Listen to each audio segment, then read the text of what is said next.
My dear brothers in Islam, the shaitan was cursed. He was thrown out of paradise, guaranteed hellfire for eternity, and was given the curse of Allah Azza wa Jal for refusing one sajda. To who? To Adam, to a man. What's going to happen to us who refuse to bow down to the Lord of the heavens and the earth?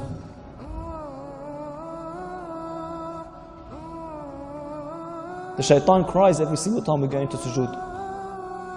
He cries. That Bani Adam was ordered to make sujood and he made sujood.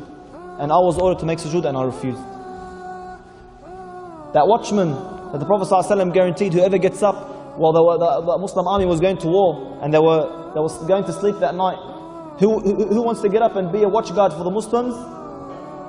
So two men stood up. They go, we'll do it. One would do half the night and the other would do the other half.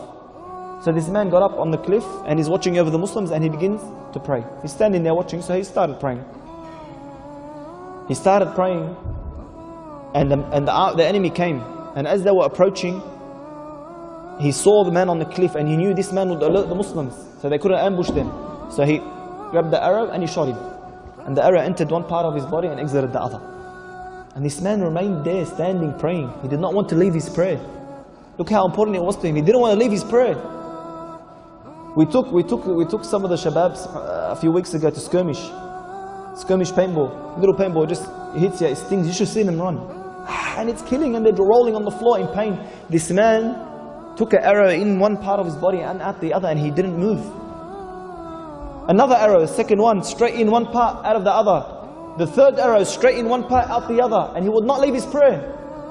At the end, he left his prayer and he returned. As he was returning, he called the man who was supposed to take over his shift. So the man looked at him, he goes, why would you not pray? Why would you not leave the first shot you had taken? He said, by Allah, I was praying a prayer.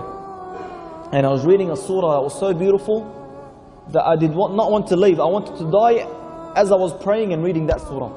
And if it wasn't for my promise to the Prophet ﷺ that I would guide the Muslims, I would have stayed in that prayer and died in that prayer. Look at the importance of salah in their lives. The man who wanted to get his leg chopped, what did he tell them? Chop it off, wallah min salah. Do you know how the narration goes? They done the whole operation. They chopped off his entire leg and he did not even grunt. He did not even grunt. Imam Bukhari radiallahu anhu. Imam Bukhari, the one who the scholars claim that the most sahih, the most correct, the most authentic book after the Quran is Sahih Bukhari. Not a household doesn't have this book. How was his prayer? His students once narrated, you know what they narrated? They narrated that once he got up to pray, and as he finished his prayer, he gave salam, he felt something on his back. So he moved his abaya and they saw hundreds of bee stings in his back. They go, what's that, ya Imam? He goes, I don't know. He prayed his entire prayer, a whole hive or whatever of bees attacked him, and he didn't even feel it. He didn't even know what had happened until after he finished his prayer. Is this our prayer? Is this how our prayer is? Ali radiallahu anhu, look, why was he at such a great status? Very simple. One day he was praying, and the house around him began to burn. He was in a house fire.